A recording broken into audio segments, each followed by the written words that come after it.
Okay, in this video we're going to talk about printing. Printing, there's really a couple different steps. There is one video that preceded this one where you saw how to authenticate your ID card to the printer. It's something you only have to do once, but in order to easily retrieve your device, your job from the printer, you'll have to authenticate your ID card. So I'm going to walk through some of the steps, and then I'll show you a video on how to actually do the retrieving part from the printer.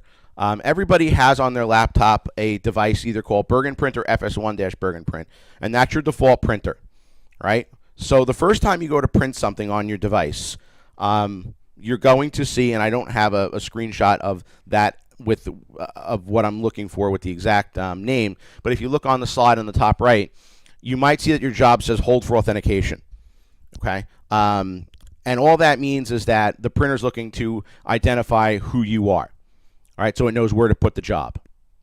So if you click on the icon on the right-hand side that says, it's this little arrow, this one right here, it'll prompt you for your credentials. It'll say enter your name and password for the printer FS1 or Bergenprint. And all that is the same as your computer. So your same username and your same password. And then check the box that says remember this password in my keychain.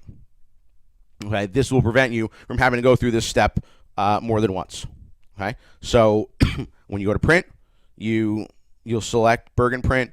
The first time, it'll probably ask you to hold for authentication, which you'll then put in your computer name, your computer username, and your computer password. Okay? You only have to do this once.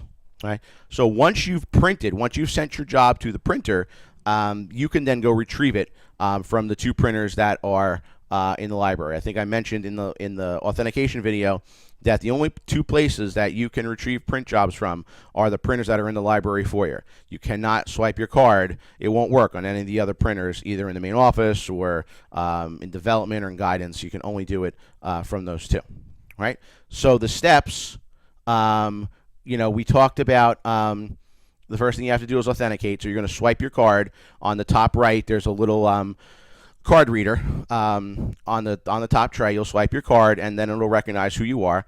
And then the next thing you'll do is you'll tap on Secure Print. Okay, Secure Print will then give you a list of anything you've printed in the last 24 hours.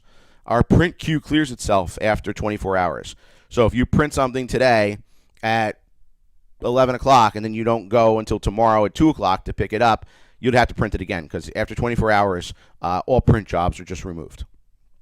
Okay, so once you get to this screen, this secure queue, this is anything that you've sent to the printer.